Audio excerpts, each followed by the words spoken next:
बिस्मिल्लाहिर्रहमानिर्रहीम। आज तक के मुअज़्ज़ज़ नाज़रीन अस्सलामु अलैकुम। अब किस नंबर 153 मुलाहिज़ा फरमाएं। तुमने बहुत बड़ा ख़तरा मोल लिया भाईजान, और साथ ही ढोले ने भी। मैं सोच भी नहीं सकती इस तरह मुन्ने को अपने पास देखूंगी। देखो वो कितना खुश है यहाँ। 2-4 दिन ही में उसका मुरझाया हुआ चेहरा खिल गया है। ये बहुत समझदार बच्चा है जी। जब हम इसको नीली कार से किराए की कार में सवार करना चाह रहा था तो बहुत परेशान था। हमको डर था कि शोर मचाएगा और हमारे लिए मुसीबत बन जाएगा। हमारे पास बेहोशी का टीका भी था, लेकिन सच्चा बात है कि हमारा हिम्मत नहीं हो रहा था इसे टीका लगाने को। इस मौके पर छोटू भाई ने बड़ा अकलमंदी का सबूत दिया। ये छोटू भाई को जानता भी था। छोटू भाई ने इसका आपको फोटो दिखाया और समझाया कि हम आप इसे आपके पास ले जा रहे हैं। जैसे ये बात पूरी तरह इसकी समझ में आ गया, ये एकदम चुप हो गया। इसने अपना आंसू मांसू पूंछ लिया और आपका बातें करने लगा। ये एकदम होशियार बच्चा है जी। इतने में दरवाजे पर दस्तक हुई। अजमल खान ने दरवाजा खोला। चाचा इब्राहिम का दोस्त और बस्ती का मुखिया नूर अब्बासी जल्दी से अंदर आ गया। वो कुछ घबराया हुआ था। शानी उसे पर्दा नहीं करती थी। उसने कहा, खैर तो है चाचा नूरी? मुझे लगता है कि नागी यहां आएगा। उसे कुछ शक पड़ गया है। वो फूली सांस के साथ बोला। नागी उस पुलिस हवालदार का नाम था जो गाय बगाए इस दूर दराज बस्ती में चक्कर लगाता था। बस्ती के लोगों के लिए वो पुलिस ऑफिसर था और वो इसे खौफ खाते थे। कैसा शक चाचा? शानी ने परेशान होकर पूछा। इसे किसी ने बताया कि यहाँ इस घर में एक अंग्रेज कुड़ी रहती है। वो जानना चाहता है कि कुड़ी कौन है। ग्रीस तो कभी किसी के सामने नहीं आई और ना ही वो घर से कभी निकली है। हो सकता है कि शरीफ या उसके बेटों में से किसी ने बाहर बात कर दी हो। नूरी ने कहा, मेरे ख्याल में तो ऐसा नहीं होगा चाचा। शरीफ के बेटों ने भी ग्रीस का चेहरा नहीं देखा। अगर उन्होंने इसे देखा भी होगा तो मुकामी कपड़ों में देखा होगा और घूंघट में देखा होगा। कहीं उसके बच्चे पर तो किसी की नजर नहीं पड़ गई, चाचे ने कहा। शानी ने जवाब नहीं दिया। इसकी पेशानी पर सोच की लकीरें थी। चाचा नूरी बोला, कुछ भी है धी रानी, नागी यहां कर तुम्हारा दरवाजा जरूर खटखटाएगा। अब उसे जो भी जवाब देना है अच्छी तरह सोच लो। अजमल खान और इब्राहिम से भी मशवरा कर लो। सबका जवाब एक जैसा होना चाहिए। लेकिन चाचा, अगर ये अंग्रेज लड़की यहाँ इस घर में रहती भी है तो हवालदार नागी को इस पर क्या तकलीफ है? ये तो वही बता सकता है या फिर उसका अफसर। दरअसल अफसर के 2-3 कारिंदे इस सारे इलाके के जिम्मेदार हैं। यहाँ से कौन जाता है, कौन आता है, कौन जमीन वगैरह बेचता या खरीदता है, और इस किस्म की दूसरी सारी बातों पर यही कारिंदे नजर रखते हैं। लेकिन मुझे लगता है कि बात इसके अलावा भी कुछ है। नागी जिस तरह बात कर रहा था उससे अंदाजा होता है कि वो इस मामले में जरूरत से ज्यादा दिलचस्पी ले रहा है। शायद उसे किसी तरह का कोई शक है। नागी से आपका मुलाकात कहाँ हुआ है? अजमल खान ने गुफ्तगू में हिस्सा लेते हुए कहा। बाड़ा गली में। मैं वहां नमक मिर्च लेने गया था। वहां के 2-3 दुकानदारों से भत्ता वसूल करके इधर ही आएगा। चाचा, तुमने उसे ग्रीस के बारे में क्या कहा? शानी ने पूछा। वही जो मुझे कहना चाहिए था। मैंने उसे बताया कि वहां सिर्फ 3 बंदे हैं। एक इब्राहिम का भतीजा, बाकी दोनों उसके दोस्त हैं। वो तीनों वहां मुर्गी खाना खोलना चाहते हैं क्योंकि उन्हें पता चला है कि ये इलाका मुर्गियां पालने का बहुत अच्छा है। मेरे और ग्रीस के बारे में भी कुछ बताया? शानी ने पूछा। हाँ, मैंने बताया कि उसमें से 2 की बीबियां भी इनके साथ हैं। रुस्तम का क्या नाम बताया? असलम। नासिर का शफीक और अजमल खान का अकमल खान। मैंने उसे बताया कि असलम की टांग एक हादसे में कटी हुई है। पिछले दिनों बस्ती में ही उसकी शादी उसकी मंगेतर से हुई है। मैंने मेम साहब को अजमल खान, मेरा मतलब है कि अकमल खान की बीबी बताया है। इस सूरत पर अजमल खान के चेहरे पर शर्म की हल्की सी सुर्खी लहराई। शानी, चाचा नूरी और अजमल खान ने 15-20 मिनट तक सूरत पर तबादला ख्याल किया और बयानात अजबर कर लिए ताकि पुलिस वाले के सामने बयानों में फर्क ना आए। चाचा नूरी जल्दी वापस चला गया। जाते जाते उसने अजमल खान और शानी को सख्ती से हिदायत की कि ग्रीस के बच्चे को पुलिस वालों के सामने नहीं आना चाहिए, वरना बच्चे की अंग्रेजी सुनकर फौरन हम सब झूठे पड़ जाएंगे। नूरी के जाने के बाद शानी, डोले और अजमल वगैरह ने तकरीबन 2 घंटे बेचैनी की कैफियत में गुजारे। शानी ने न सिर्फ डेविस को एक अंदरूनी कमरे में सुला दिया था, बल्कि घर से ग्रीस की मौजूदगी के दीगर शोहद भी ओझल कर दिए थे। इस बात का खदशा तो बहुत कम था कि अंग्रेज लड़की में हवालदार नागी की दिलचस्पी का ताल्लुक वादी सून के वाकया से होगा। वादी सून यहाँ से बहुत दूर थी। इस दूर दराज बस्ती से ताल्लुक रखने वाले एक हवालदार को शायद सून में पेश आने वाले सारे वाकयात का इल्म भी ना होता। फिर भी बुरे से बुरे इम्कान को रद्द नहीं किया जा सकता। चाचा नूरी की हिदायत के मुताबिक शानी ने बेजी को भी सारे बयानात रटा दिए ताकि हवालदार उनसे पूछे तो वो कुछ और ना बोलते। चाचा इब्राहिम को कुछ बताने की जरूरत ही ना थी। वो खुद बिल्कुल चौकस और हाजिर दिमाग थे। अनवर नागी की आमद शाम के बाद हुई। चाचा नूरी भी उसके हमरा थे। अजमल खान दरवाज़ा खोलकर उन्हें बैठक नुमा कमरे में ले आया। नागी मोटी तोंद और सावली रंगत वाला एक खरांट सूरत खवालदार था। वो बाकायदा वर्दी में था। उसने हाथ में एक मोटी फाइल दबा रखी थी। जैसा कि बाद में मालूम हुआ, उसने ये फाइल रोब दबदबे के लिए अपने पास रखी हुई थी। कागजों की इस पलंदे में इसके काम की शायद ही कोई शय हो। बैठक में अनवर नागी ने अजमल खान और चाचा इब्राहिम से पूछगछ शुरू की। साथ वाले कमरे की जालीदार खिड़की से शानी बाआसानी सुन सकती थी और हवालदार नागी के मुतकब्बराना तासरात भी देख सकती थी। अंधों में काना राजा के मुस्ताक वो इस बस्ती के सादालू लोगों में खुद को यूं पेश करता था जैसे सारे मुल्क की भाग दौड़ उसी के हाथ में है। न जाने मक्खन में तली हुई कितनी मुर्गियां और बकरियां उसके गुंबद नुमा पेट में गुम हो चुकी थी। उसकी पूछगछ के जवाब में चाचा इब्राहिम और अजमल ने वही कुछ बताया जिसकी रिहर्सल वो पहले से कर चुके थे। हवालदार नागी ने बड़े पुरसोच अंदाज में अपनी तेल में चिपड़ी खोपड़ी को सहलाया और अजमल खान से मुखातिब होकर बोला, मैंने खैर नाल खार इलाके के पठान देखे हैं। पठान पठान होता है, अंग्रेज अंग्रेज होता है। मुझको जो इंक्वायरी मिली है उसके मुताबिक वो कुड़ी अंग्रेज है। अब तुम कह रहे हो कि वो पारा चनार की पठानी है। अजमल खान ने मस्कीन लहजे में कहा, जनाब वो हमारा बीबी है। हमसे ज्यादा किसको पता होगा कि वो अंग्रेज नहीं है। वैसे आपके मुंह में घी शक्कर, अगर हमको कोई अंग्रेज बीवी मिल जाए तो हमारा किस्मत भी बदल जाएगा। या मुर्गी खाना खोलने की बजाय हम इंग्लैंड में चला जाएगा और मौज करेगा। देखो खान, मेरे साथ मस्खरी की बात ना करो। मैं जरा और तरह का थानेदार हूं। जो कुछ तुमसे पूछ रहा हूं वही खैर नाल बताओ। खान ने मस्कीन अंदाज से इस बात में सारी लाया। यकीनन उसे भी इस इंकशाफ पर हंसी आई होगी कि यह हवालदार नहीं थानेदार है। तुम्हारी बीवी बैके से वापस कब आएगी खैर नाल? वो इतनी दूर का सफर करके गया है जी, 8-10 दिन तो वहां रहेगा, लेकिन यहां कर भी वो आपको चेहरा नहीं दिखा सकता। वो पर्दादार बीबी है। उसका चेहरा देखने के लिए हम लेडी पुलिस ले आएंगे खैर नाल। नागी ने संगीन लहजे में कहा। खैर नाल उसका तकिया कलाम था। अजमल खान ने उलझे लहजे में कहा, एक तो हमको ये समझ नहीं आता कि आप जैसे अफसर के साथ ऐसा बेहुदा मजाक किसने किया, और अगर किया तो इसका मकसद क्या था? पर किया हमारा बीबी अंग्रेज भी होता तो इसमें किसी के बाप का क्या जाता? देखो खान, तुम ज्यादा होशियार ना बनो। ये कानूनी मामला है और सिविल भी नहीं है, फौजदारी है। अगर तुमने या तुम्हारे साथियों में से किसी ने झूठ बोला तो दफा 107 और दफा 383 के तहत बड़े बुरे फंसोगे खैर नाल। इतना बेखैरा काम खैर नाल कैसे हो सकता है जी? अजमल खान ने बेसाख्ता कहा। हवालदार नागी का पारा एकदम चढ़ गया। खान, ये जो तेरी जबान कैंची की तरह चल रही है ना, एकदम ठीक कर दूंगा मैं। तुझे पता नहीं है कि तू कितने बड़े चक्कर में फंसने वाला है। अजमल खान ने खामोश होकर सर झुका लिया। नागी ने उससे तासर लिया कि अजमल डर गया है। उसकी आंखों की चमक बढ़ गई। वो जानता नहीं था कि वो एक ऐसे शख्स को कानूनी चक्कर से डराने की कोशिश कर रहा है जो कुछ सख्त मरहलों से गुजरने के बाद हर किस्म के खौफ और डर से आज़ाद हो चुका है। शानी की निगाहों में वो मनाजर अभी तक ताज़ा थे जब वादी सून से फरार होते वक्त अजमल खान ने ताकुब करने वाली पुलिस और उनके मुआवनों का दिलेराना मुकाबला किया।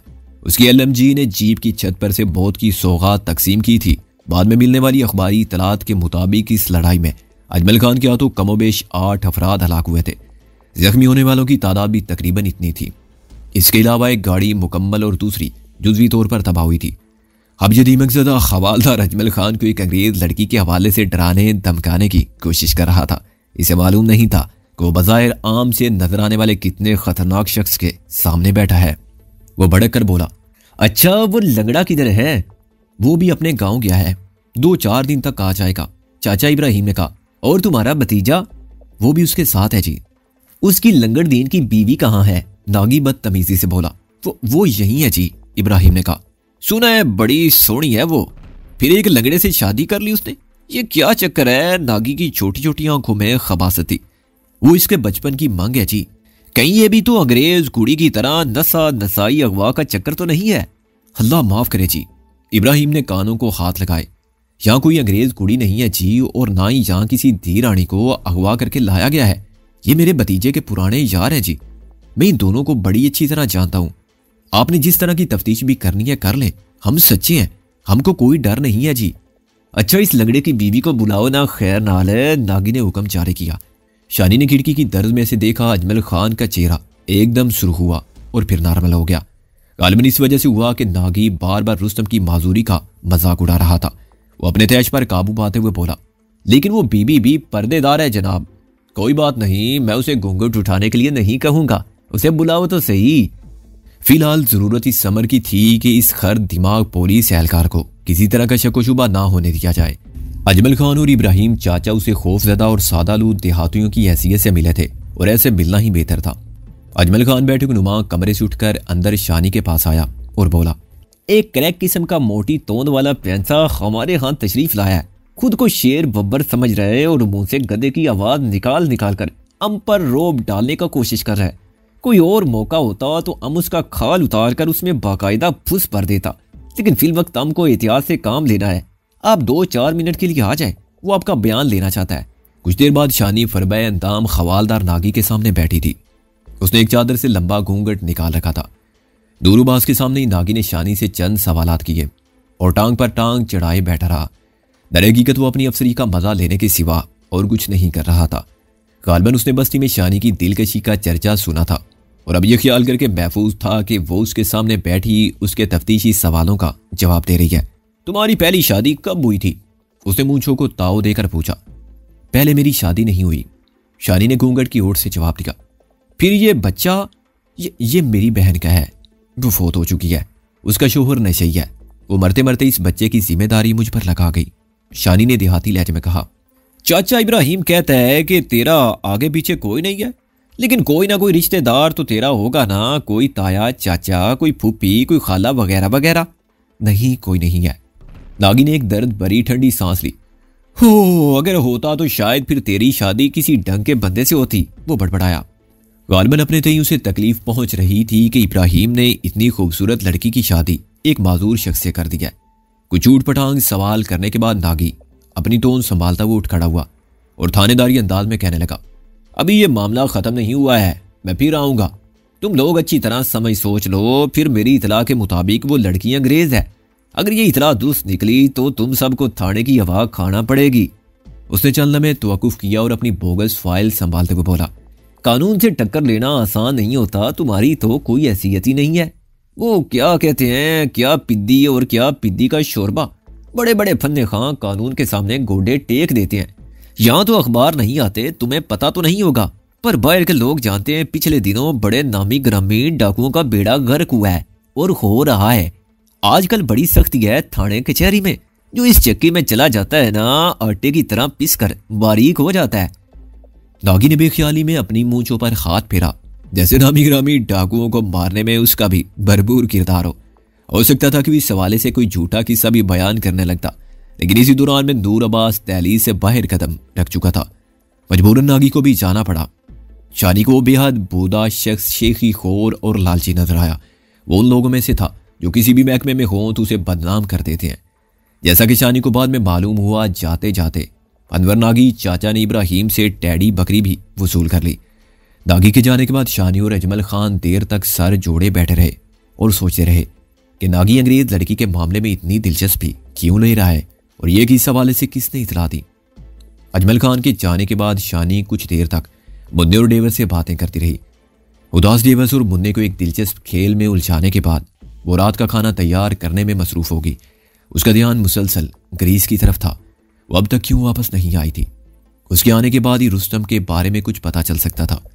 वो बार बार सोचने लगती थी, रुस्तम क्या कर रहा होगा, क्या सोच रहा होगा, उसने खाना खाया है या नहीं, उसने दवा ली है या नहीं। वो अपने जहन में से इन ख्यालात को झटक कर किचन के कामों की तरफ मुतवज्जो हो जाती थी, मगर कुछ ही देर बाद उसे पता चलता था कि वो फिर रुस्तम के बारे में सोचने लगी हुई है। वो इसे खूबसूरत आरते की तरह लाहक होता जा रहा था। किसी को पा लेने के बाद तलब कम होती है, लेकिन यहाँ मामला उल्टा था। शानी को अब पता चल रहा था कि वो उसे कितनी शिद्दत से चाहती है। ये चाहत अंदर ही अंदर खामोशी से परवान छिड़ी थी और बेकरां हो गई थी। शानी, क्या कर रही हो?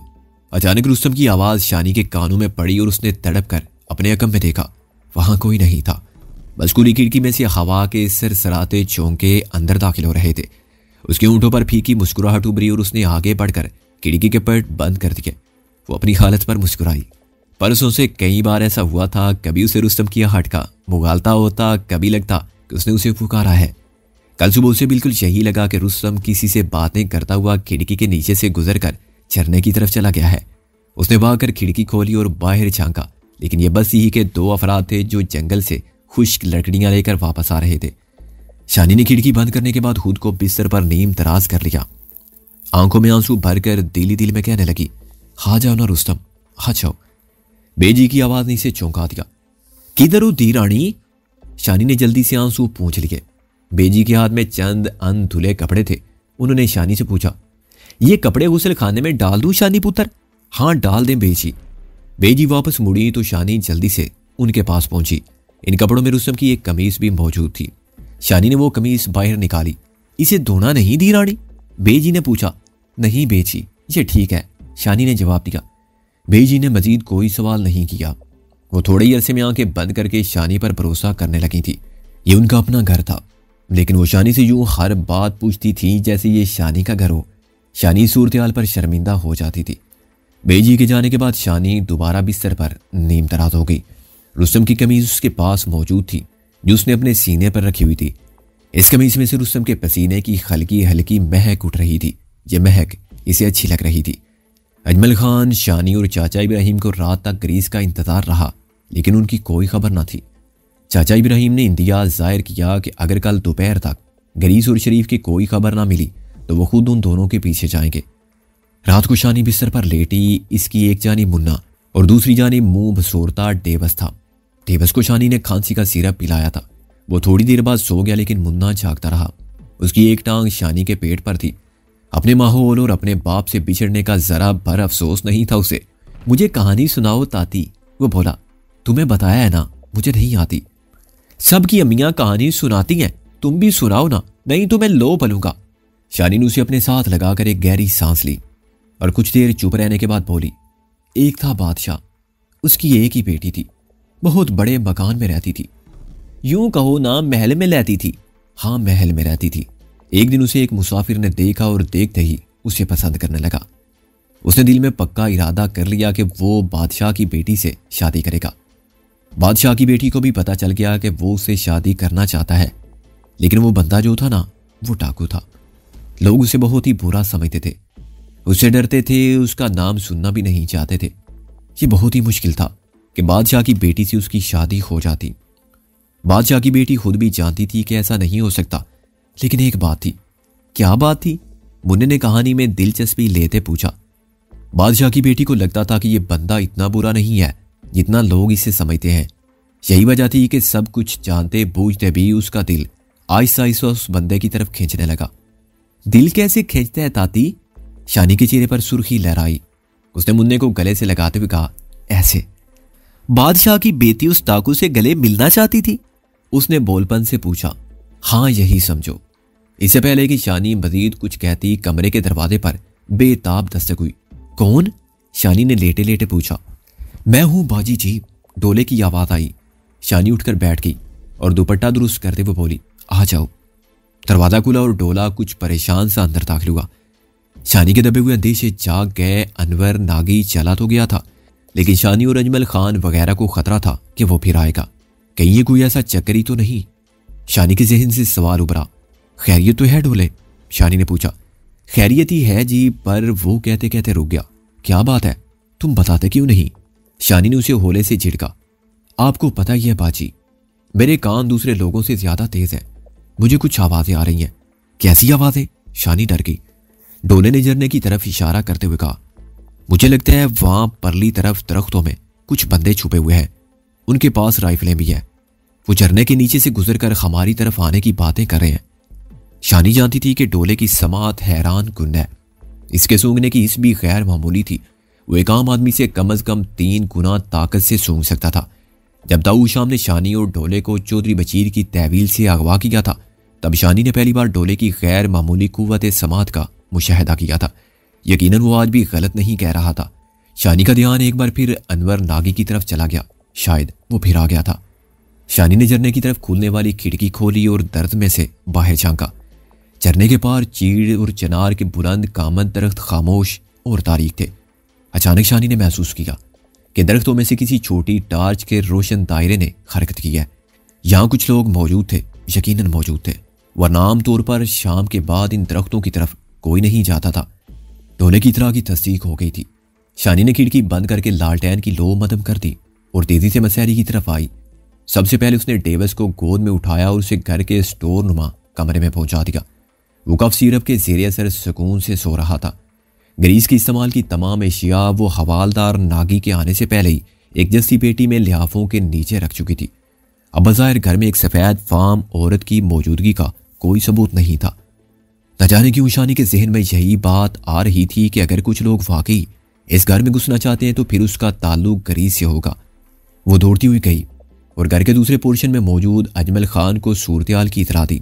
अजमल खान ने फौरन अपनी पसंदीदा राइफल अपने हाथ में कर ली और पूरी तरह चौकस नजर आने लगा।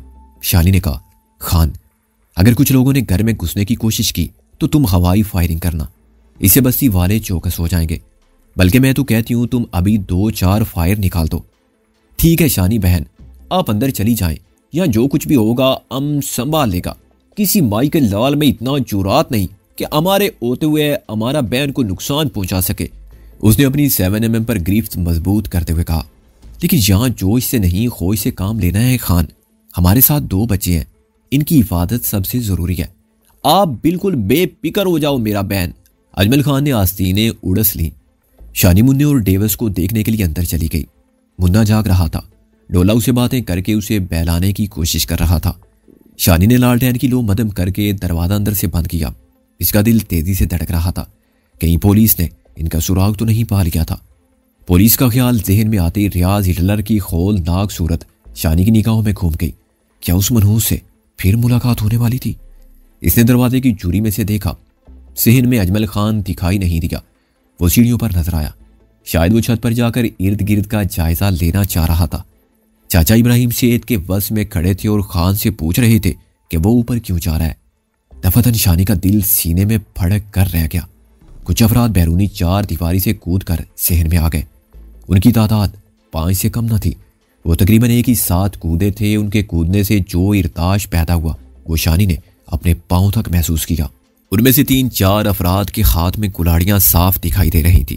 कम अज कम 2 के हाथ में राइफलें थी। एक अहम बात यह थी कि ये सारे अफराद चोगा नुमा लिबास पहने हुए थे। उनके सर मुंडे हुए थे और दाढ़ियां झाड़ चिंकाड़ थीं। राइफल बरदारों ने अपनी राइफलें अजमल खान की तरफ सीधी कर लीं। अजमल खान ने भी 7mm उन पर सोच ली। खबरदार, अजमल खान ताड़ा, खबरदार। दूसरी तरफ से भी यही धमकी दी गई। चाचा इब्राहिम से इनके बस में हक्का बक्का खड़ा था। एक कुल्हाड़ी बरदार ने जल्दी से आगे बढ़कर बैरूनी दरवाजे की कुंडी गिरा दी। कुंडी गिरते ही 4-5 मजीद अफराद अंदर घुस आए। उनके उलिये भी पहले अफराद से मिलते जुलते थे। अजमल खान अभी तक आधी सीढ़ियों पर खड़ा था। 4 दीवारी के अंदर सूरत-ए-हाल अचानक ही बहुत सनसनीखेज हो गई थी। कौन हो तुम? क्यों घुसे हमारे घर में? अजमल खान खतरनाक लहजे में बोला। तुम बकवास बंद करो, ये बंदूकड़ी नीचे रख दो वरना मारे जाओगे। आने वालों में से एक शख्स फुनकारा। खुद तुम लोग चाहता क्या है? खान की राइफल बदस्तूर तनी हुई थी। वो मेम किधर है? कौन सा मेम? जिसका तुम अपनी घरवाली बताते हो। पता नहीं तुम क्या बकवास करता है। वो मेम नहीं है, वो पठान है। एक साया सा सीढ़ियों पर खान की अकम में लहराया। यह कुल्हाड़ी बरदार था। वो गालबन छत पर से उतरा था। उसका हमला शदीद था, लेकिन अजमल खान भी गाफिल नहीं था। इसे झुकाई दिया। हमलावर अपनी झोंक में खान के ऊपर से होता हुआ नीचे पुख्ता फर्श पर गिरा। कुल्हाड़ी उसके हाथ से निकलकर दूर तक लड़कती चली गई। अजमल खान ने राइफल को जुम्बश दी और एक लख्ते के लिए लगा कि वो फर्श पर गिरने वाले को शूट कर देगा। लेकिन फिर शानी ने देखा कि नीचे खड़े कड़ियल शख्स ने अपने दाएं हाथ को फुर्ती से हरकत दी। छोटे दस्ते की कुल्हाड़ी हवा में तैरती हुई अजमल खान की राइफल पर लगी। यह वार इतना मुकम्मल और शानदार था कि राइफल अजमल खान के हाथ से निकल गई। उसने बेसाख्ता अपने दाएं हाथ से बाएं को थाम लिया। यकीनन यह हाथ जख्मी हुआ था। 3-4 अफराद लपक कर सीढ़ियों पर चढ़े और उन्होंने अजमल को दबोचना चाहा, लेकिन वो उतरने वाला नहीं था। सीढ़ियों के मुख्तसर खला में जबरदस्त मारा मारी हुई। 2-4 सेकंड के लिए लगा कि शायद अजमल खान उन्हें आगे लगा लेगा। ताहम कुछ भी था, वो तादाद में ज्यादा थे और मुसल्ला भी थे। ये बात तयशुदा थी कि वो उसे जेर कर लेंगे। चाचा इब्राहिम को भी 2 अफराद ने बाजू से जकड़ लिया था। ताहम वो बिल्कुल मुजाहमत नहीं कर रहे थे। शानी दौड़ती उस कमरे में पहुंची जहां उसने डेविस को सुलाया था। इन लम्हों में उसे डेविस के सिवा कुछ याद ना था। वो डेविस को हमलावरों की नजरों से बचाना चाहती थी, क्योंकि उन्हें डेविस नजर आ जाता तो फिर ये बात साबित हो जाती कि वो सफ़ेद फार्म लड़की भी यहीं कहीं मौजूद है जिसे वो दीवानों की तरह ढूंढ रहे हैं।